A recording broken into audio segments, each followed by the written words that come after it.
Bonjour à toutes et à tous. Je me présente, Christian Chavagneux, je suis éditorialiste à Alternative économique. Très content d'être dans ce magnifique amphi de l'Université Dauphine. Bonjour à toutes et tous et bonjour à toutes et tous qui nous regardez. Je sais que vous êtes nombreux à suivre cette conférence à distance. On va essayer de mesurer ce qui s'est passé avec l'arrivée de Joe Biden au pouvoir aux États-Unis. Est-ce que, après les grosses déclarations du début d'année, est-ce que Joe Biden apporte une révolution en termes économiques aux États-Unis? Alors, il faut dire qu'il a été carrément comparé à Franklin Roosevelt, donc une véritable transformation de l'économie américaine. Il faut dire aussi qu'avec une politique budgétaire qui nous dit qu'il faut plus de dépenses publiques, plus d'impôts et plus de dettes, pour nous, Européens, évidemment, c'est un petit peu décalé. La lutte contre les pratiques fiscales douteuses des multinationales qui avaient été bloquées par Trump et qui est relancée par Biden. Bref, il y a plein d'éléments qui pourraient nous laisser supposer qu'il se passe vraiment des choses qui vont au-delà de la simple politique économique aux États-Unis, qu'il y a de véritables révolutions. Gardiner Means, qui était l'un des conseillers économiques de Roosevelt, quand on lui demandait si Roosevelt avait mis en place une révolution aux États-Unis, il a dit au moins on a mis en place une révolution de point de vue. Alors, est-ce qu'il y a au moins une révolution de point de vue du côté de Joe Biden? Je suis très très heureux d'animer cette table ronde parce que j'ai 4 invités de très très haut niveau, en tout cas que moi je considère de très haut niveau. Florence Pisani, qui est directrice de la recherche économique à Candriam, c'est une spécialiste de l'économie américaine. J'ai Lison Rebinder, qui travaille au CCFD Terre Solidaire, qui est une spécialiste des paradis fiscaux et qui suit ce dossier de très très près. Si ça vous intéresse, suivez son compte Twitter, vous verrez que vous aurez beaucoup d'informations. Pierre-Cyril Haucker, qui est professeur à PSE, qui est directeur d'études à l'EHESS, un économiste historien qui va pouvoir nous éclairer sur la dimension un peu comparative historique. Et puis bientôt Xavier Rago, le président de l'OFCE, va nous rejoindre. Il participait à un jury de thèse et donc il va bientôt arriver. Florence, je vais te donner la parole en premier. Politique économique vraiment différente, premier budget déjà voté, beaucoup de choses dans les tuyaux. Est-ce qu'on est en train d'assister à une révolution économique et sociale aux États-Unis avec Joe Biden? Merci Christian. Donc je vais essayer de repartir un tout petit peu en arrière pour mettre un peu dans le contexte ce qui se passe aux États-Unis. Je crois que ce qu'il faut rappeler d'abord, c'est que c'est une économie qui est extrêmement productive. C'est un quart du PIB mondial qui est produit par une population qui représente à peu près 5% de la planète. Donc un appareil de production relativement efficace, une économie innovante et en même temps, et c'est ça qui est important pour le débat d'aujourd'hui, une économie qui maintenant depuis des années peine à produire ce qu'on appelle du progrès social. Et je vais juste l'illustrer avec quelques données. Premier élément, vous avez ici le salaire médian, donc la rémunération de la moitié des emplois à temps plein occupés par les hommes. Et en termes réels, vous voyez que le pouvoir d'achat de ces travailleurs à temps plein, il n'a pas monté depuis le début des années 70. Il est monté dans les années 60 avec la politique de Johnson, de la grande société, mais vous voyez que depuis le début des années 70, on a une stagnation en termes de pouvoir d'achat de la moitié des emplois à temps plein aux États-Unis. Alors c'est un peu moins vrai pour les femmes parce qu'il y a un rattrapage, mais quand vous regardez le salaire médian total, il ne bouge quasiment pas dans l'économie américaine depuis maintenant le début, donc plus de 40 ans. Deuxième constat, si vous regardez non pas seulement les revenus du travail, mais que vous élargissez aux revenus aussi du capital, on a une répartition du revenu qui est extrêmement inégale, tout le monde le sait, et quand on regarde les chiffres, c'est toujours impressionnant. Vous voyez ici la part dans le revenu des 0,1% qui gagnent le plus, qui est exactement la même que celle des 50% qui gagnent le moins. Donc vous voyez une inégalité dans la répartition des revenus qui est extrêmement importante. Si vous regardez la part des 1% qui gagnent le plus, elle est 2 fois plus élevée que la part des 50% qui gagnent le moins. Je crois que ça donne une petite idée. Là aussi, si vous le mettez en perspective par rapport à la France ou par rapport à l'Allemagne, on a une répartition des revenus qui est beaucoup plus inégale aux États-Unis que du côté européen. Et puis, dernier élément que je vais commenter, c'est un indicateur qui est publié par le Harvard Business School, qui est un indicateur de bien-être qui prend en compte une cinquantaine d'indicateurs. Alors, vous avez des indicateurs de santé, le taux d'homicide, le taux de mortalité infantile, l'accès à l'éducation. Donc ça prend en compte une batterie d'indicateurs.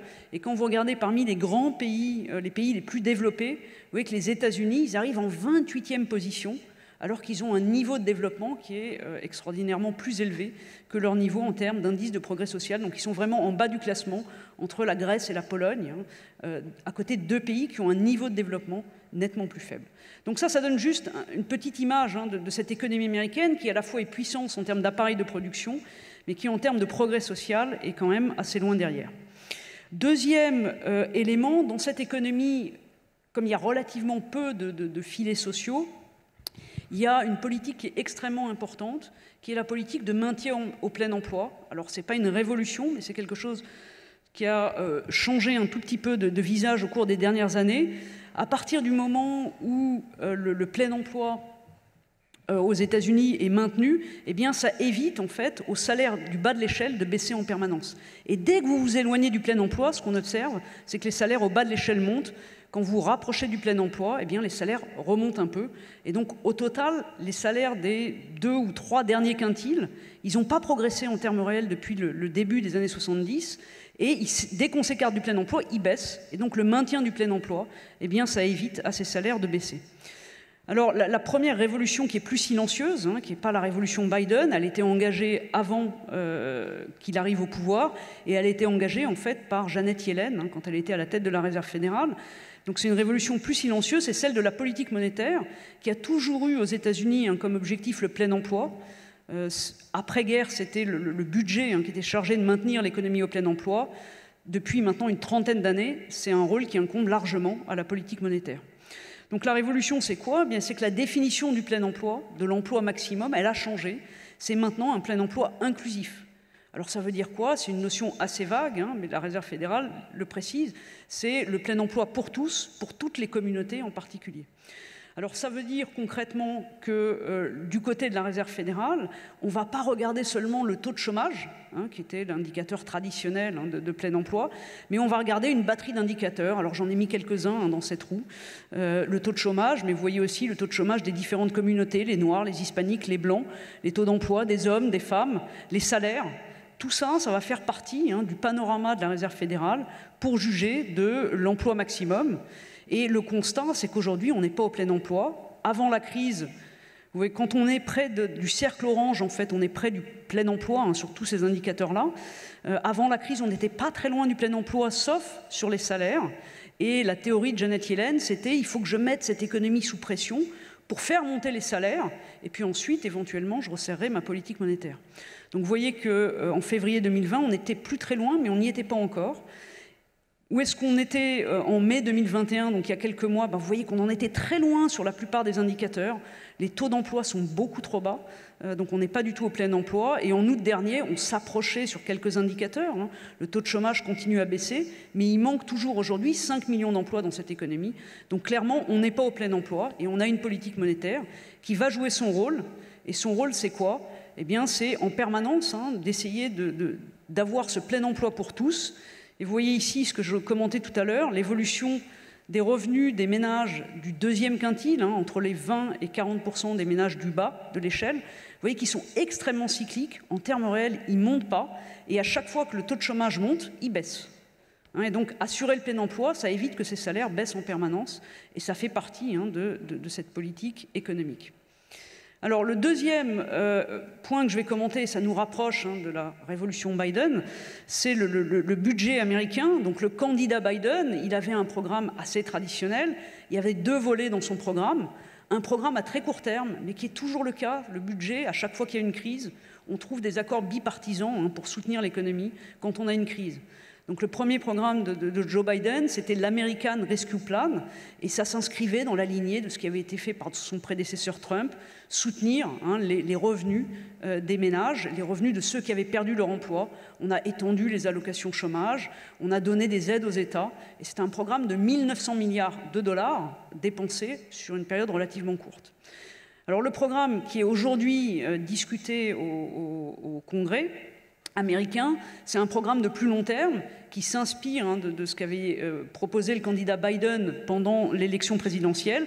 Et c'est un programme qui s'appelle Build Back Better, donc reconstruire l'Amérique, un programme avec des volets assez traditionnels de modernisation des infrastructures matérielles, qui c'est important, et puis un programme de modernisation des infrastructures sociales, l'enseignement, l'accès à l'éducation, des écoles maternelles, mettre en place des community colleges, donner des allocations pour les community colleges, réorienter des dépenses, et tout ça, ça fait partie d'un programme social-démocrate traditionnel. Le montant de programme proposé par Biden, vous le voyez ici en termes de dépenses, 4 500 milliards de dollars, dépensés sur 10 ans. Ce n'est pas un programme de soutien à court terme, c'est vraiment un programme de transformation de l'économie. Et c'était financé comment? Eh bien, par des hausses d'impôts très concentrées, vous le voyez ici, sur les hauts revenus. C'était les 1% du haut, ceux qui gagnent plus de 800 000 $, voire les 0,1% du haut, ceux qui gagnent 3,7 millions, plus de 3,7 millions de dollars par an. Donc vous voyez un programme de hausse des impôts sur les ménages les plus aisés. Et puis la deuxième proposition, c'était une hausse de l'impôt sur les sociétés. On ne revenait pas à la situation d'avant Trump, à 35%, mais on remontait le taux d'impôt sur les sociétés à 28%. Alors ce programme, il a du mal à passer. Il faut rappeler que Biden n'a pas une majorité très large. Il a juste 50 voix au Sénat, donc pile la moitié du nombre de voix. Et il y a une division à l'intérieur des démocrates. Les démocrates sont extrêmement divisés et ça bloque pour l'instant. Alors qu'est-ce qu'il y a dans ce programme? Donc c'était les 4 500 milliards de dépenses qui étaient initialement divisés en deux morceaux équivalents. Un programme assez classique d'infrastructure, sociale, mais aussi pour le climat, 2 300 milliards de dollars sur 10 ans. Et puis un programme pour les familles, là aussi, un peu plus de 2 000 milliards de dollars. Qu'est-ce qui a été proposé par le président Biden pour essayer de trouver un accord partisan? Bien, vous voyez qu'il a réduit un peu ses ambitions. Et il y a quelques semaines, le Sénat a voté un accord bipartisan. Et vous voyez que l'ambition a été à nouveau réduite. On est plutôt sur 1 000 milliards de dollars de dépenses. Et en réalité, il y a 500 milliards de dollars de dépenses nouvelles. Donc par rapport à l'ambition initiale, c'est un programme extrêmement réduit et qui comprend essentiellement des dépenses matérielles sur lesquelles démocrates et républicains se sont mis d'accord. Mais il n'y avait pas d'accord du côté des républicains pour voter des infrastructures sociales. Alors, qu'est-ce qui s'est passé? Eh bien, ce programme est voté au Sénat. Il n'est pas, pour l'instant, voté à la Chambre, parce que du côté des démocrates, on dit très bien, on est prêt à voter ce plan d'infrastructure, mais ce qu'on voudrait, c'est qu'en même temps, on vote le Family Plan. Et ce qui s'est passé, c'est qu'ils ont reporté toute la partie dépenses sociales qui était dans l'American Jobs Plan sur le Family Plan, et ils ont demandé un programme de 3 500 milliards de dollars. Donc, c'est un report d'un programme sur l'autre. Et les démocrates disent, nous, c'est ce qu'on veut voter. Évidemment, ça passe pas. Ça passe pas parce que les républicains s'y opposent, et ça passe pas non plus dans le camp démocrate. Il y a 2 démocrates en particulier qui sont contre une hausse des dépenses de l'ordre de 3 500 milliards. On est aujourd'hui sur une proposition qui a été revue à la baisse, 2 000 milliards. On ne connaît pas exactement les dépenses qui ont été rabotées, mais on sait que s'il y a un accord, sans doute, il sera plus proche de 1 500 2 000 milliards, mais on ne sera pas sur les 3 500 milliards de dollars. Alors, dans ce programme, il y a quoi? Il y a pas mal d'infrastructures sociales, il y a pas mal de mesures pour les familles, et il y en a une en particulier qui est extrêmement importante, qui est une mesure d'allocation familiale. Il faut rappeler qu'aux États-Unis, les allocations familiales, c'est 0,6 points de PIB en moyenne dans les pays par an. En moyenne dans les pays de l'OCDE, la dépense publique pour les prestations familiales, c'est plutôt 2,1 points de PIB. Donc on est très en retard du côté américain. Et il y a l'idée de transformer un système qui existait avant, qui était un crédit d'impôt pour les familles, en véritable allocation familiale. On donnerait chaque mois 300 $ pour les enfants en bas âge, ou 250 $ pour les enfants de plus de 6 ans. Donc c'est vraiment un programme d'allocation familiale avec un versement mensuel qui est quelque chose de nouveau. Et le but, c'est quoi? C'est de réduire la pauvreté, et en particulier le taux de pauvreté des enfants. On a aujourd'hui un enfant sur 5, voire un enfant sur 6, entre 1 sur 5 et 1 sur 6 qui est pauvre. Vous voyez ici les taux de pauvreté qui sont de l'ordre de 20%. Et on sait que ce programme fonctionne très bien. Il était dans le plan qui a été voté au mois de mars, l'American Recovery Plan, mais c'est une mesure qui était temporaire et donc qui s'arrête à la fin de l'année. Et l'idée, c'est de la pérenniser. Le coût de ce programme, c'est 100 milliards de dollars, c'est à peu près par an, 1,5 point de PIB. Donc ça ferait des prestations familiales qui seraient de l'ordre de 1 point de PIB, toujours très en deçà du niveau moyen des pays de l'OCDE. Alors pourquoi c'est une mesure importante? Parce que ça marche. Vous voyez ici le taux de pauvreté qui est de l'ordre de 20% après les transferts qui existent aujourd'hui aux États-Unis. On a, en début d'année, mis en place un programme d'aide d'allocation chômage. Ça a permis de réduire un peu le taux de pauvreté.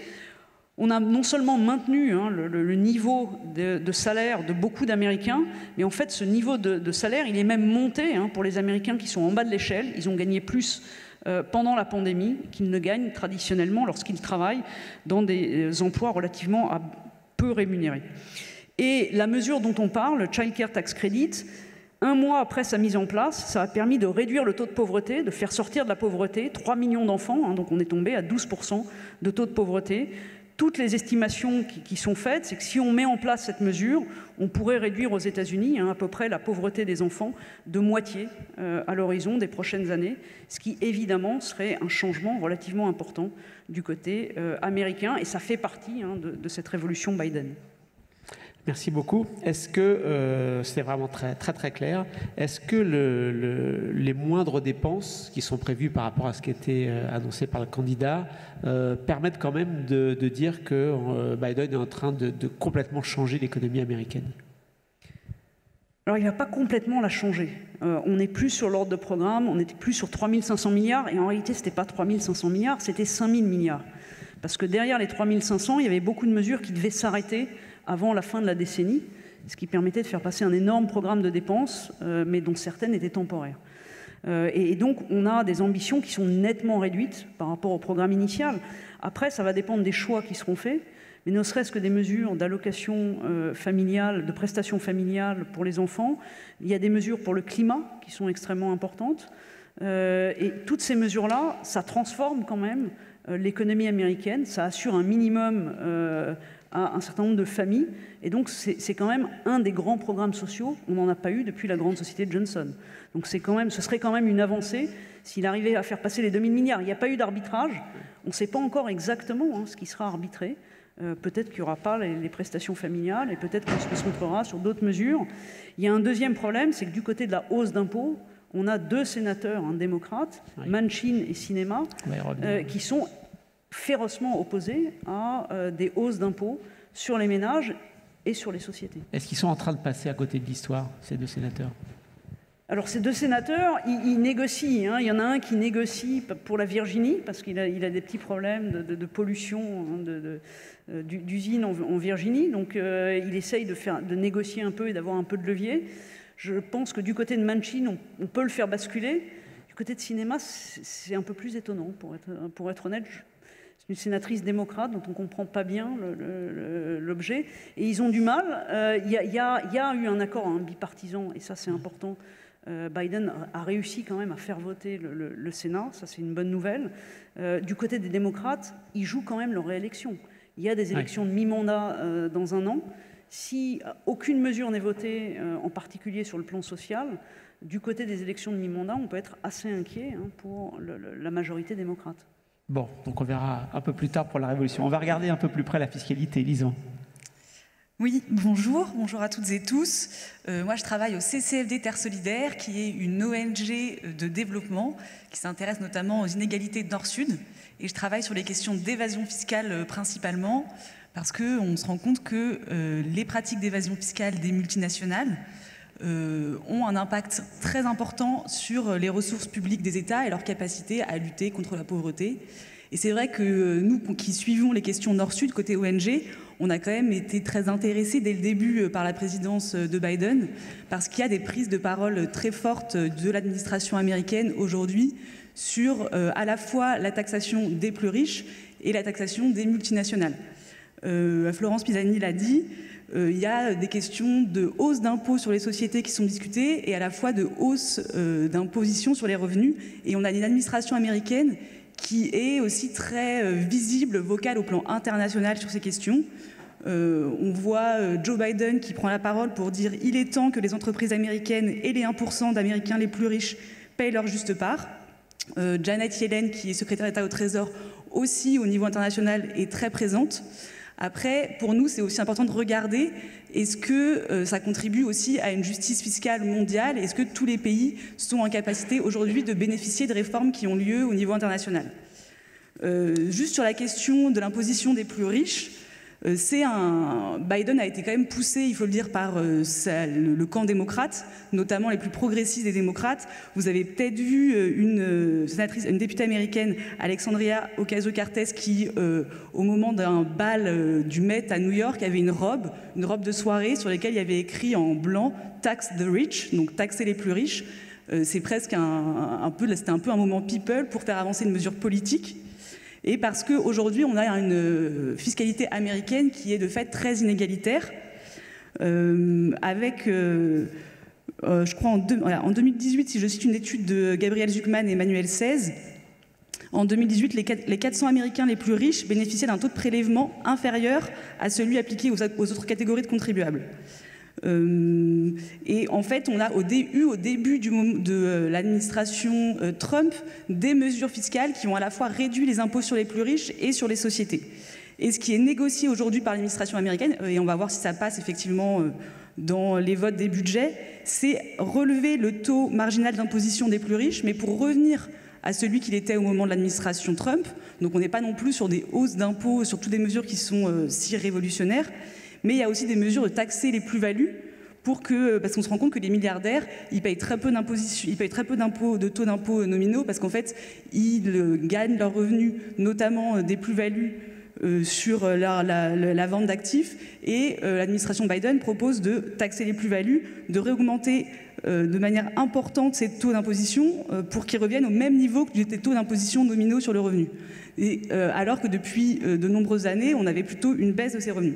Et en fait, on est sur une trajectoire qui est aujourd'hui, c'est vrai, assez loin de ce qu'on vit notamment en France, où on a plutôt des baisses d'imposition, on l'a vu avec la suppression de l'ISF transformé en IFI et la flat tax, mais qui sont quand même à des niveaux de progressivité qui vont être importants au niveau des États-Unis, mais qui ne sont pas non plus encore révolutionnaires.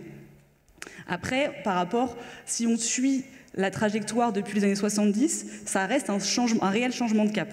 Et c'est le cas aussi au niveau de l'imposition sur les sociétés, puisque l'administration Biden propose de relever le taux d'imposition sur les sociétés de 21 à 28. Il faut dire que l'administration Trump l'avait baissé de 35 à 21.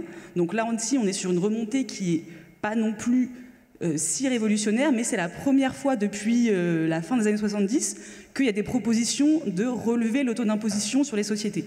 Donc on est quand même sur un changement aussi de cap sur la place de l'entreprise et le soutien à l'investissement et un discours sur le fait qu'il faut taxer les entreprises pour permettre une redistribution, le financement de mesures sociales. Et en ce sens, Biden son administration a vraiment changer un discours et qui a parfois un peu irrité les dirigeants européens, les dirigeants français aussi, puisque c'est au contre-pied de des mesures qu'on voit qui mettent en avant la théorie du ruissellement. Biden avait tweeté en disant la théorie du ruissellement ne fonctionne pas.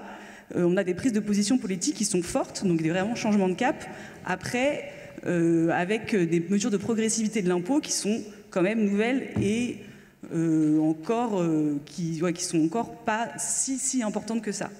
Après, cette mesure de progressivité de l'impôt, notamment cette nouvelle mesure d'augmentation de l'impôt sur les sociétés, elle est à mettre en parallèle de ce qui se passe au niveau international. On a aujourd'hui une réforme de l'imposition des sociétés qui est discutée au sein de l'OCDE sous le mandat du G20, une réforme qui date déjà de 2012, où le G20, pour la première fois, avait dit « Ok, il y a un problème, les grandes sociétés multinationales aujourd'hui sont en capacité de ne pas payer leurs impôts là où elles font une vraie activité, mais de mettre ces bénéfices dans les paradis fiscaux. » Et il y a eu des premières réformes qui ont eu lieu en 2015, qui ont réformé le système à la marge, mais qui n'ont pas vraiment réformé la façon dont sont imposées les multinationales. Les multinationales aujourd'hui sont toujours imposées comme si elles étaient des entités, comme si leurs filiales, étaient des entités séparées. Et ces filiales doivent échanger à un prix du marché qui peut être très difficile à définir pour certaines activités, pour les activités numériques, pour les activités qui sont liées à la marque. Et les entreprises sont en capacité de ce fait de mettre des activités dans des paradis fiscaux, de dire ok, là on localise la marque, ok, là on localise des activités financières, et de baisser artificiellement leurs bénéfices de là où il y a une vraie activité, là où il y a des ventes, là où il y a donc des salariés, là où il y a des usines. En 2015, on a eu une première réforme qui n'a pas changé ce système, qu'on appelle le système de pleine concurrence. Et en 2017, il y a eu des nouvelles réformes sur la fiscalité qui ont été lancées, notamment en partant des GAFA, en se disant, OK, les grandes entreprises numériques réussissent à vraiment délocaliser la richesse créée par notamment les utilisateurs du numérique et à ne pas la payer. Et la France a joué quand même finalement un rôle en lançant cette taxe GAFA, qui a quand même un impact très limité en termes de sources de revenus, mais qui a finalement mis un peu une pression sur le système international et avec des réformes discutées au sein de l'OCDE. Et c'est assez intéressant de voir qu'aussi avec l'administration Trump, sur laquelle il y avait beaucoup de tensions et qui a fini par bloquer à la fin de son mandat cette réforme, il y avait quand même une coopération. Bercy, quand on discutait avec l'administration française, disait ok, c'est quand même un sujet sur lequel on arrive aujourd'hui encore à discuter. Mais quand l'administration Biden a été élue, elle a quand même relevé nettement le niveau de discussion, puisqu'elle a proposé qu'il y ait notamment un taux d'imposition minimum sur les sociétés qui soit fixé à 21%. La France, jusque-là, avait proposé que le taux minimum soit discuté soit à 12,5%. Ça a pris de court un peu à la fois les dirigeants français et européens. Il faut le mettre au regard de ce qui se passait au sein de l'administration américaine, avec cette question de hausse d'impôt des sociétés à 28, les débats au sein du Sénat. Donc c'était aussi un discours de politique intérieure. Mais il y a une vraie volonté de dire ok, on va taxer les multinationales et on va les taxer à un niveau élevé. Après, cette réforme-là, elle a abouti vendredi dernier sur une réforme en 2 piliers qui, de notre point de vue ONG, même si on peut comprendre qu'il y a des vraies avancées, il y a quand même des limites importantes. Le premier pilier de la réforme, qui justement s'intéressait à la taxation des activités du numérique et qui avait été un peu chahuté par les Américains parce que ça visait seulement leurs entreprises, a été revu pour taxer 100 multinationales parmi les plus profitables. Ça veut dire qu'on garde le système tel qu'il existe, celui qui garde filiale par filiale les multinationales, et on crée un deuxième système pour taxer 100 multinationales les plus profitables. Une petite partie de leurs revenus, au-delà de 10% de rentabilité, va aller vers les pays de marché, vers les pays où il y a des ventes. En soi, ça introduit une notion vraiment intéressante dans le système fiscal, puisqu'on peut taxer pour la première fois des activités qui n'ont pas lieu sur le sol, mais on reste quand même sur un système qui ne fonctionne pas, et avec, pour une petite partie des revenus de 100 multinationales, un nouveau système. Et après, il y a le deuxième pilier qui est le taux minimum effectif à 21%. Il est à 15, pardon, merci, ouais, que les Américains proposaient qu'il soit à 21%. Ce qui va permettre de faire, c'est que si jamais une filiale d'une entreprise est dans un paradis fiscal et est taxée en dessous de 15%, le siège de la multinationale va pouvoir récupérer la différence. C'est intéressant parce que c'est la première fois qu'on met un peu un plancher à une course au moins 10 ans fiscale qui a lieu depuis les années 80, qui fait que les États baissent et baissent leur taux d'imposition, mais on a un vrai problème économique et pratique qui est que ce sont les pays de maison mère des multinationales qui vont récupérer l'argent. Donc pour les États-Unis, c'est quand même très intéressant parce que si leur filiale, si leur entreprise américaine, si une entreprise des GAFA, un Google, a une filiale au Sénégal qui fait de l'évasion fiscale à l'île Maurice et qui a des taux d'imposition dans ces 2 filiales qui sont à 5%, elle va pouvoir taxer à 10% les revenus de ces entreprises. Mais ça veut dire que le Sénégal, qui accueille des activités sur son territoire, ne va pas en bénéficier. Donc on a un vrai problème de justice nord-sud et de vraie capacité à taxer les multinationales là où elles font leur activité et pas seulement valoriser les sièges des entreprises. Et ce qui fait qu'en vrai, cette réforme, elle est très profitable aux États-Unis. Elle va être très profitable aux pays du G7 en général, qui vont récupérer 60% des recettes, mais que beaucoup de pays du monde se sentent aujourd'hui contraints et avec on a vu le ministre argentin qui a dit que les pays du Sud avaient le choix entre un mauvais deal et un deal encore pire qui n'est pas de réforme. Donc il y a des remous au niveau international. Les États-Unis ont joué un rôle très progressif, mais encore une fois, vraiment dans leur intérêt aussi. Et on a, là où on ne change pas, c'est qu'on a quand même les grandes puissances mondiales qui continuent de se répartir entre elles les fruits de la mondialisation et les pays du Sud qui, derrière, ne bénéficient pas des avancées au niveau international. Alors merci Lison. On a eu aussi récemment les fameux Pandora Papers, et là on s'est aperçu que, alors on savait qu'aux États-Unis il y avait quelques États qui se comportaient comme des paradis fiscaux, hein, on connaît le Delaware depuis la fin du 19e siècle, etc. Alors on découvre aussi que le Dakota du Sud en fait est un État américain qui a une belle industrie, une belle offre d'industrie d'opacité. Est-ce que les Américains, pour être crédibles, ne doivent pas quand même un peu balayer de chez eux aussi? Alors évidemment, les Américains, souvent c'est pas à eux qu'on pense. Quand on pense à des paradis fiscaux, on a quand même tous et toutes intégré l'image du paradis fiscal avec le palmier et l'île. En fait, effectivement, aux États-Unis, il y a des États qui jouent un rôle de paradis fiscal, notamment grâce à l'opacité qu'ils proposent. Et comme c'est le cas d'ailleurs en Europe, où on a des paradis fiscaux qui, là, vraiment sont plus des paradis fiscaux sur les questions de fiscalité des entreprises, mais ce n'est pas ceux auxquels on pense en premier. Et les États-Unis, aujourd'hui, ont clairement, dans le cadre de cette nouvelle vision politique de Biden, un vrai rôle à jouer pour vraiment mettre de l'ordre chez eux. On a des mesures qui sont discutées, de transparence fiscale sur les bénéficiaires des sociétés, donc pour justement mettre un terme à cette opacité. On a des propositions qui sont faites au niveau des chambres, mais comme pour toutes les mesures, il y a un vrai contre-lobby, un vrai lobby d'entreprises qui bénéficient fortement et qui est toute une industrie derrière qui aujourd'hui crée un business important grâce à cela et qui freine. Mais on a aujourd'hui une administration qui a été un peu prise de court par les Pandora Papers, quoiqu'on n'a pas eu de nom américain de personnalités qui ont été révélées, donc ça c'était aussi intéressant, mais on a eu effectivement ces États qui ont été pointés du doigt et une pression qui va sûrement ces prochaines années s'intensifier sur ces enjeux. Merci. Xavier Rago, je me tourne vers toi. On disait avant que tu arrives, la politique Biden, c'est plus de dépenses publiques, plus d'impôts sur les entreprises et les riches et plus de dettes. Et que par rapport à l'Europe, évidemment, Lisan l'a redit, par rapport à la France, il y a un petit décalage. Est-ce que cette arrivée de Biden, est-ce que le débat économique autour de Biden commence à faire réfléchir autrement les économistes? Oui, mais je dirais que c'est un peu l'inverse. 3 points, c'est d'où vient les Bidenomics en termes intellectuels. J'ai l'impression qu'il vient aussi, mais pas que, du débat intellectuel des économistes qui a beaucoup changé.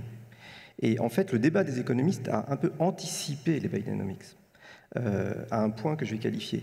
C'est-à-dire que ce qu'on voit mal, je trouve, du côté européen, c'est qu'il y a une profonde inflexion de la pensée économique qui vient essentiellement de la côte plutôt MIT, Harvard, et qui est arrivée, disons, dans les années 2010. C'est-à-dire que dans la pensée économique, le groupe MIT est très fort et a animé, pas que, un groupe d'économistes keynésiens, des asymétries d'information, qui étaient opposés à l'école de Chicago de l'époque de l'efficacité de marché. Et ces deux grands courants de la pensée ont toujours été en équilibre aux États-Unis, et celui qui a pris une certaine dominance dans les années 2010 est clairement le courant MIT. Et c'est quoi ce courant-là concrètement? Je dis ça parce que l'économie, la pensée économique évolue beaucoup plus vite que ce qu'on pense dans les débats français. C'est une remarque. C'est, en fait, il faut voir, je fais l'historique. Blanchard était prof au MIT, le grand mentor de Blanchard est Bob Solow qui est toujours vivant, qui était le conseiller économique de Kennedy, qui a contribué au tournant de la politique économique de Kennedy. Il y avait Samuelson, il y a Peter Diamond, qui sont que des prix Nobel, des grands penseurs de l'intervention de l'État dans l'économie. Il y a un moment où le FMI pivote, avec l'arrivée de Blanchard comme chef économiste du FMI et Strauss-Kahn qui était aussi au FMI. Ça pivote sur 2 raisons. C'est la conjonction de 2 choses. La conjonction 1 de l'échec patent de l'austérité en Europe, et c'est un traumatisme qui est beaucoup plus grand au niveau international qu'au niveau français.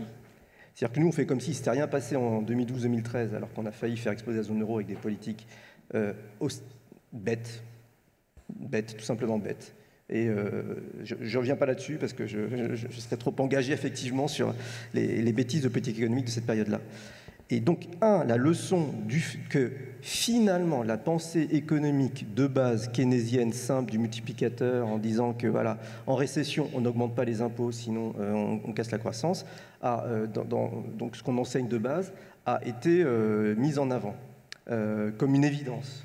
Et à l'époque, il y avait d'autres acteurs, notamment Harvard, on pense à Roberto Alesina, qui étaient complètement opposés en disant que non, la récession allait créer des emplois. Donc il y a eu l'expérience européenne qui a fait évoluer profondément la pensée macroéconomique. Blanchard arrive au MIT, chef économiste, il fait un papier très fameux de 2013 avec Lee en disant que regardez, en fait, augmenter les impôts est profondément récessif, ça change la pensée économique. Ensuite, il y a la commission Juncker qui arrive, qui est beaucoup moins austéritaire, etc.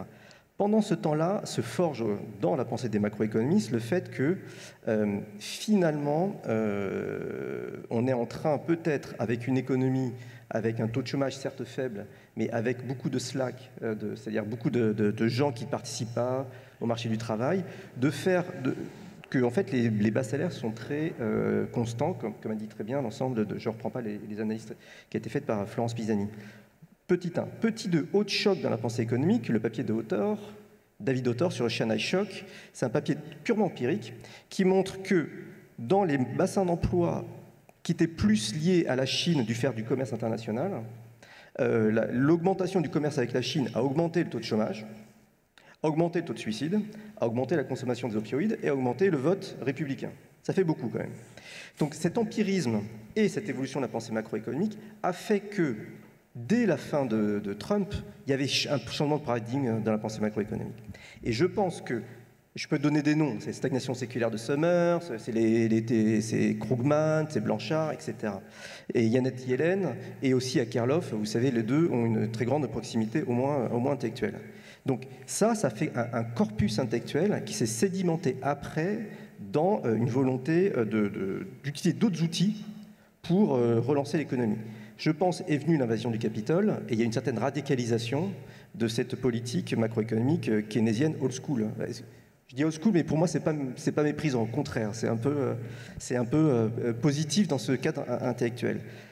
C'est le point que je tiens à dire, parce qu'on reverra dans cette genèse d'un changement de paradigme, car je pense qu'il y a un changement de paradigme, l'histoire de la pensée fait que, en France, on parle beaucoup de MMT, de Stephanie Kelton, etc., alors que en fait, je pense que c'est le cœur de la macroéconomie qui a bougé, qui a donné les Bidenomics.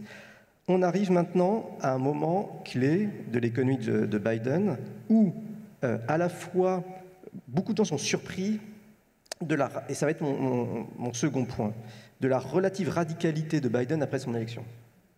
C'est un peu surprenant. Enfin, excusez-moi, je vais dire des choses qui sont désagréables, mais normalement, les personnes un peu âgées, elles vont plutôt pas aux radicalisation vers la gauche. Biden est élu avec une coalition politique plutôt au centre par rapport à Bernie Sanders. Une fois élu, on a l'impression qu'il pousse tous les curseurs au maximum de la faisabilité politique, quitte à déplacer certains curseurs de l'acceptabilité économique, vu l'ampleur des plans. C'est-à-dire que maintenant, ce qui est proposé, c'est si jamais les montants proposés étaient mis en place, ce serait fortement inflationniste et on jouerait sur certaines capacités de tension de production et ça ferait augmenter très fortement les salaires et ça ferait de l'inflation salariale. Et donc, ce qu'on voit, c'est que les Bidenomics, c'est quoi? Pour moi, c'est je veux augmenter les bas salaires et les bas revenus, plus précisément, et je joue sur tous les tableaux. Je joue en mettant l'économie en surchauffe, c'est-à-dire pour créer le maximum d'emplois, et on sait que ça augmente le pouvoir de négociation des salariés, c'est ce qu'on appelle la courbe de Phillips. Il joue sur la courbe de Phillips. Il veut jouer sur les institutions de marché du travail, CF son implication sur la syndicalisation d'Amazon. Il ne faut pas l'oublier, il soutient les syndicats, ça paraît bizarre. Il a un côté carrément travailliste anglais des années 70. Il soutient les syndicats, il veut changer le mode de formation des salaires, il veut changer bien sûr le salaire minimum, et il va avoir une politique fiscale par dette qui va mettre l'économie en tension, et par ailleurs, il veut faire du transfert aux ménages les plus pauvres. Tous les leviers sont alignés dans le même sens pour donner du revenu aux plus pauvres. Le fond, pour moi, et c'est mon dernier point, c'est, pour nous, économistes, on bute sur la réalité politique de la chose. Moi, je pense que la radicalité de Biden, pour le dire comme ça, et c'était très bien dit dans un article par le chef économiste de la Maison-Blanche, s'il s'agit de sauver la démocratie américaine, si on fait 5-6% d'inflation, on s'en fiche. S'il faut racheter l'adhésion des classes moyennes en donnant du revenu par tous les moyens à la démocratie américaine parce qu'elles ont le sentiment d'être délaissées par l'élite, ça, on s'en fiche d'avoir 10 points de dette. Et c'est une évidence qu'on le dit comme ça. Et je pense que c'est le cœur de Biden, c'est une politisation extrême de l'économie comme moyen à faire adhérer les classes moyennes et les classes moyennes inférieures à la démocratie américaine, face à la concurrence de la Chine qui se pose comme modèle alternatif autoritaire. Ce que je trouve fascinant pour moi, c'est que moi j'aime bien Biden, j'adore Biden, mais c'est mon orientation politique personnelle. Là, on bute sur l'hétérogénéité du politique. Que veulent les Américains vraiment ? Est-ce que les Américains, ils veulent tout ça? Nous, on adore Biden, on est Européens. Biden s'est transformé un petit peu les États-Unis en France. On adore. Mais que veut le cœur économique américain, les classes moyennes, les soutiens à Trump? Et vous savez, il y a un article dont on parle beaucoup de Robert Kagan actuellement, qui montre qu'il y a une radicalisation de la droite américaine et que Kagan prédit la guerre civile. Oui. Il prédit la guerre civile en disant Biden c'est trop européen, la droite se radicalise, Trump est très puissant, on va vers la guerre civile, les États-Unis vont exploser, ce sera pire que la guerre de sécession. Ça fait beaucoup parler cet article. Parce que ça se passe un peu moins bien que prévu, le Bidenomics. Il y a moins de soutien populaire, surtout en ce moment, ça s'effrite un petit peu. Donc, on bute derrière la réalité de la politique, la formation de la politique. Et nous, comme économistes, on a tendance à mettre aussi nos préférences politiques, et moi en premier, parce que j'aime beaucoup ce qui se passe, je pense qu'il a raison, mais ça bute sur la réalité politique de dimension orthogonale par rapport à la liberté, à la limite d'entrepreneuriat américain, etc., qui a fait le socle de la pensée de Trump qui est toujours vivant aux États-Unis. Donc, un, c'est une révolution économique, deux, qui bute contre une réalité politique qui nous échappe. Il y a eu un changement de corpus du côté des économistes. Biden, en fait, s'appuie sur ce changement de corpus. Nous, on a l'impression en Europe qu'on est très très loin de ça. C'est très intéressant. Alors, c'est très intéressant ce sujet de la pensée économique et macroéconomique en France versus Europe. En Europe versus aux États-Unis. On est un peu en retard, on le voit, on est un peu en retard dans la pensée économique et changement de paradigme. C'est-à-dire, enfin, je pourrais être plus spécifique, c'est-à-dire que nous, il y avait des grands centres de macroéconomie, comme PSE, qui portaient des pensées alternatives qui sont un peu effritées. Si vous voulez, nous, on a été... La pensée macroéconomique a été assez dominée par la pensée de la politique monétaire. Je vais être plus précis. Ce qui se passe aujourd'hui, c'est la chose suivante. Le changement de paradigme le plus profond, c'est qu'il y a une restructuration de la pensée macroéconomique autour de la réhabilitation de l'outil budgétaire. Et finalement, on fait beaucoup de trucs sur la monnaie, mais la monnaie, c'est pas, ça ne peut pas tout faire. Et il y a une réhabilitation du budget, de la dette publique, de l'investissement. Bien. Et ça, ils ont les outils, ils le font. Nous, on reste bloqués en Europe par la politique monétaire doit tout faire. Et on donne tout à la politique monétaire. Le changement climatique, les inégalités hommes-femmes, tout, tout. Elle fait tout. Pourquoi ? Parce qu'on n'a pas d'outils budgétaires communs. Et ça s'est un peu desserré avec Next Generation EU. C'est incroyable ce qui se passe. On a réussi à faire une dette commune. C'est aussi la diffusion de ces pensées-là dans l'administration européenne. Donc on avance, mais le problème, c'est qu'on est tellement crispé sur les questions budgétaires avec nos règles européennes, avec les débats sur les règles, qu'on n'a pas cette intelligence pragmatique qu'ont les Américains. Donc du fait de notre architecture institutionnelle qui contamine la pensée macroéconomique, on a du mal à penser le retour massif de la politique budgétaire pour stabiliser l'économie de marché. Merci, passionnant. Je me tourne maintenant vers Pierre-Cyril Lecœur, notre économiste historien. Alors voilà, on a eu déjà des présidents qui ont censément révolutionné l'économie américaine, la pensée économique. Est-ce que c'est le cas de Biden quand on prend un petit peu de recul ? Alors Biden, à certains égards, il nous annonce qu'il va faire une révolution et que son modèle, c'est Roosevelt. Il le dit, toute la presse américaine l'a fait. C'est pas parce qu'on l'a déjà dit pour Obama et pour Clinton que c'est forcément faux.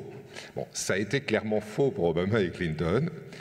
Là, il y a effectivement, comme le montrait très bien Xavier à l'instant, effectivement quelque chose qui a l'air d'être davantage dans la ligne. Et je pense que c'est justement à cause de cette priorité aux politiques. C'est-à-dire que, comme Roosevelt, aujourd'hui, Biden pense qu'il est capable de construire une majorité politique et de reconstruire un projet de société qui soit alternatif à la crispation identitaire qu'on vit aux États-Unis comme en Europe.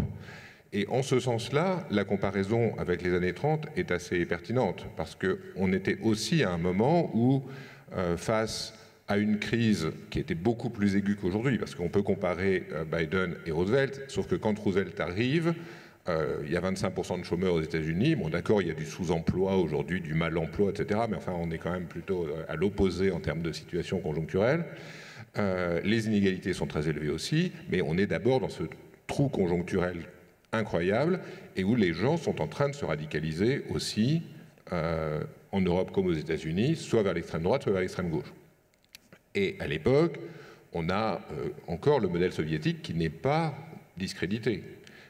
Même aux États-Unis, il y a un parti socialiste, et d'ailleurs, dans l'équipe de Roosevelt même, il y a des gens qui sont socialistes et qui le disent, et qui donc projettent de développer de la planification, nationaliser les entreprises, etc. Et quand Roosevelt arrive, tout le système bancaire américain est en faillite, il ferme le système bancaire le lendemain de son arrivée, et il nationalise le système bancaire. On ne le dit pas beaucoup, mais en pratique, quelques mois après l'arrivée de Roosevelt, le système bancaire est essentiellement nationalisé, et donc il y a un petit peu un choix à faire. Est-ce qu'on utilise ça pour contrôler l'économie à travers les banques, ou est-ce qu'on reprivatise les banques et on trouve d'autres moyens d'influencer l'économie? Et ce n'est pas parce qu'ils sont keynésiens qu'ils choisissent la deuxième voie, parce qu'en fait Keynes est encore extrêmement peu connu et encore assez peu influent au-delà de l'Atlantique. C'est en fait d'une manière très pragmatique, c'est-à-dire qu'il n'y a pas de doctrine. Et j'aime beaucoup entendre Xavier nous expliquer les équilibres nouveaux de la pensée économique, et je suis persuadé que c'est juste, mais d'un autre côté, pour les politiques, c'est pas ça qui importe. À la fin, ce qu'ils veulent, c'est être capable de trouver une coalition politique pour faire passer des réformes. Et ce que fait Roosevelt au début, c'est un ensemble de réformes très chaotiques. Il y a des choses qui sont contradictoires, il y a des choses qui sont contradictoires immédiatement, et il y a même des choses qui sont des décisions structurelles qui sont prises et qui vont s'engager pour des années et qui sont elles-mêmes contradictoires, et ça a été démontré ensuite. Bon.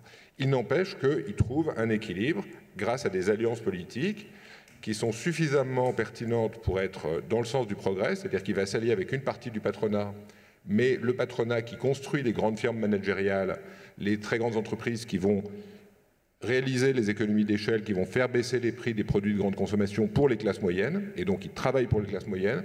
Il sacrifie une partie du patronat traditionnel, du textile, de tous les secteurs un peu vieillots et qui font plus de progrès de productivité, qui sont une partie des conservateurs. Hein. Donc il construit une alliance progressiste grâce à ça. Il distribue de l'argent aux classes moyennes, c'est ça, là c'est le modèle de Biden, c'est exactement ça. Il augmente les impôts sur les plus riches, c'est aussi le modèle pour Biden. Il y a des choses qu'il fait aussi qui sont prémonitoires. C'est un des premiers présidents avec son homonyme Theodore Roosevelt, qui n'est pas son oncle, contrairement à ce qu'on lit quelquefois, qui est juste un cousin très très très éloigné. Il est l'un des premiers à prendre des mesures pro-environnement importantes, de protection des espaces naturels, etc. Et puis évidemment, il y a la protection du travail, les lois sur les syndicats, la loi Wagner, etc., qui sont également une des choses que veut répliquer Biden et qui est beaucoup plus difficile à répliquer parce qu'à l'époque, on est au moment où on construit les grandes firmes managériales et donc renforcer les syndicats va en fait dans le même sens. C'est-à-dire ça crée des entreprises dans lesquelles on va être capable non seulement de produire énormément, mais en plus de redistribuer vers une classe moyenne d'ouvriers qualifiés, très bien payés, qui est ce qui fait le socle de la politique américaine pendant des années. Et c'est cet ensemble-là qui a été déstabilisé par la mondialisation, qui a été ruiné en partie. On se souvient de Detroit avec toutes les usines automobiles fermées et tout ce cœur industriel de l'Amérique construit dans les années 30-40 qui est ruiné et qui a voté Trump parce qu'il était désespéré. Effectivement, la tentative aujourd'hui, c'est de reconquérir cette population-là, mais pas sur un mode il faut reconstruire l'industrie d'hier, parce que ça, tout le monde est conscient que voilà, il faut faire comme avec Roosevelt, c'est-à-dire pas reconstruire l'industrie qu'avait produite Roosevelt, mais celle de la génération d'après, ou même de 2 générations après. Et c'est pour ça que, comme vous le disiez, Biden n'est pas prêt à ce qu'on taxe le numérique, parce que c'est le cœur de son développement et de son électorat aussi. C'est les gens qui votent démocrate et il veut continuer à les soutenir. Donc le point central où il y a un parallèle entre les deux révolutions, c'était cet espoir de reconstruire un cœur politique modéré avec des classes moyennes qui soient convaincus que le progrès social va avec le progrès économique.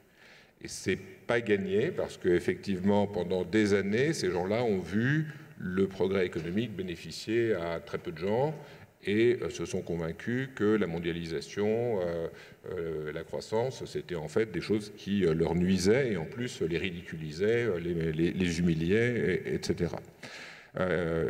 Moi, je ne vais pas m'aventurer à essayer de dire si ça a une chance de réussir. Je l'espère comme à peu près tous. Ce qui m'inquiète, c'est que Roosevelt a réussi parce qu'il est arrivé justement au cœur d'une catastrophe. Et au cœur d'une catastrophe, il a eu une majorité totale au Congrès. Même quand il a fait des bêtises, il a gardé la majorité au Congrès, ce qui ne va pas de soi. Si Biden fait des bêtises, on est sûr qu'il va la perdre. Donc il est arrivé évidemment à un moment où c'était désespéré. Là, on n'est pas dans cette situation-là. Et l'argument selon lequel la situation aujourd'hui est désespérée et requiert des investissements massifs, c'est le climat. Et aux États-Unis, bon, l'équipe de Biden a l'air d'y croire un peu, etc. Mais enfin, les États-Unis, globalement, l'électeur américain moyen n'est pas convaincu qu'il faut dépenser 2000 milliards de dollars pour le climat dans les 5 prochaines années. Et manifestement, ils ne vont pas le faire. Ils vont faire un peu, beaucoup mieux que ce qu'ils faisaient avant. On n'est pas sûr que les multinationales américaines vont le faire non plus. Et cet obstacle-là, qui devrait être, et qui en Europe est en train de devenir, je pense, une des motivations du changement politique, on verra si ça marche ou pas, mais c'est devenu le centre de tous les programmes électoraux, sont obligés d'en parler, et tous les programmes électoraux de gauche ne parlent que de ça. Donc c'est quand même devenu très central, pas seulement en France, un peu partout en Europe. Aux États-Unis, ce n'est pas le cas, et moi je m'interroge un petit peu sur les raisons de ça, et je crains que si on n'a pas la peur d'une issue très défavorable, soit pas comme ça. Alors, la peur de l'issue défavorable actuellement aux États-Unis, c'est la peur de Trump. Mais je ne sais pas si ça suffit de diaboliser quelqu'un pour... c'est pas que je pense que c'est pas que j'ai pas envie de le diaboliser non plus, mais voilà, dire que les gens sont des extrêmes, en fait, ça suffit pas comme argument. Il faut expliquer pourquoi ils vont détruire. Et juste dire que ça va bénéficier aux plus riches, en fait, il se trouve qu'on s'aperçoit concrètement qu'il y a plein de gens qui ne pensent pas que c'est un problème. Est-ce qu'il n'y a pas aussi une différence importante entre Roosevelt et Biden, qui est le rapport à la mondialisation? Quand Roosevelt arrive, on est dans une économie mondiale qui s'effondre complètement, il n'y a pas de coopération internationale, et Roosevelt va venir à Bretton Woods essayer de reconstruire quelque chose. Biden arrive en période... Alors évidemment, il y a eu la crise de la Covid, mais si je puis dire, en dehors de la Covid, on est plutôt sur une mondialisation qui se portait plutôt bien, entre guillemets, en termes des échanges, de l'investissement direct des multinationales. Et Biden, on l'a vu avec l'OCDE, on le voit avec le climat, pousse plutôt aussi à une coopération des États au niveau international. Alors, Roosevelt a été très ambigu dans les relations internationales. La première mesure qu'il prend, c'est de sortir de l'étalon or et d'achever de détruire ce qui était le fondement des échanges internationaux depuis plus d'un siècle. Pour le meilleur et pour le pire. Mais à certains égards, ça a un effet déstructurant énorme sur le commerce international. Bon. Ensuite, il recommence à faire des relations internationales et même il va baisser les droits de douane avec l'idée, à nouveau, de renforcer les industries dans lesquelles les États-Unis étaient puissantes, où ils étaient en avance et où ils vont se mettre à exporter, à inonder le monde, y compris si ça impose de sacrifier les industries en retard. Et donc, il va y avoir, à travers les échanges internationaux, aussi ce pacte politico-économique que je décrivais tout à l'heure. Mais ensuite, ce qui fait qu'il devient vraiment internationaliste, c'est qu'il gagne la guerre. Et à ce moment-là, il est tout puissant, il contrôle le monde et il faut bien organiser le monde. On n'est pas exactement dans la même situation aujourd'hui. Ça impliquerait de négocier avec la Chine, et négocier avec la Chine, ça n'a pas l'air d'être l'objectif. Bon, finalement, Biden, il va réussir ou pas à tout transformer? Il faut demander aux économistes, les historiens ne savent pas. Xavier, finalement, Biden, il va réussir à tout transformer ou pas? Micro. Je pense que oui. Non, mais on rentre, enfin, ce débat est passionnant parce qu'on est à la frontière de toutes nos disciplines, quoi. La sociologie politique, l'économie, la finesse des positionnements au sein du Parti démocrate, au sein du Parti républicain, et la réalité institutionnelle du Sénat et du Congrès américain, qui est assez complexe en termes d'expression politique. Alors, je pense qu'il va réussir. Je pense qu'il va réussir. On verra au mi-mandat, donc on verra bientôt. Hein. Je pense... Mais le problème de la démocratie américaine, c'est que des événements comme la sortie de l'Afghanistan, par exemple, qui sont très mal gérés, c'est une bêtise, mais ça risque de lui faire perdre une bonne partie des lecteurs sur des choses qui sont orthogonales à notre projet politique dont on parle. Et à cause de ça, il peut très bien perdre le mi-mandat s'il y a une dramatisation de la situation en Afghanistan, 2-3 attentats, etc. Alors qu'en fait, c'est malheureux et ça peut remettre en cause vraiment le sens de l'histoire. Donc vous voyez, le sens de l'histoire est tributaire de l'événement dans la période actuelle. Et cette tension-là, en tant qu'observateur, on la regarde et on ne sait pas quoi dire. Le monde est extrêmement imprévisible. Dernier point néanmoins, là où je pense qu'il y a dans des tendances fortes structurantes, l'opposition entre la Chine et les États-Unis sont structurantes. Donc je pense que l'internationalisme bien pensé de Biden sera d'essayer de retrouver des alliés dans une coalition pour construire une coalition géopolitique par rapport à la Chine, avec le sujet de Taïwan, avec les composants, les microprocesseurs derrière, tout le sujet industriel derrière, de l'accès aux matières premières. Donc je pense que c'est structurant et que ça peut déterminer une certaine nouvelle phase de mondialisation avec un retour des États, la fin du multilatéralisme et des accords plus régionaux, avec une intégration politique à venir plus grande entre l'Europe et les États-Unis. Merci. Chine, États-Unis, il faudrait faire, et le reste du monde, il faudrait faire une table ronde. Lison, il va réussir ou pas? Il est dans le sens de l'histoire sur la progressivité de l'impôt. On a besoin de revenus, il va falloir taxer les plus riches. On n'est pas sur une révolution. Moi, je vais être optimiste et se dire qu'on va dans le bon sens et que, voilà, soyons optimistes et espérons qu'on va réussir à taxer plus les plus riches et les multinationales. Florence? Je pense aussi qu'il va réussir à faire passer son plan, mais c'est une révolution très lente. On parle de 2000 milliards sur 10 ans, donc il faut bien voir ce que ça veut dire. On n'est pas sur un grand plan de stimulation, on est vraiment sur un plan de transformation assez lent. C'est 200 milliards par an pendant 10 ans. Donc c'est une révolution très lente. Merci beaucoup. On va terminer sur cet aspect plutôt positif. Merci à tous.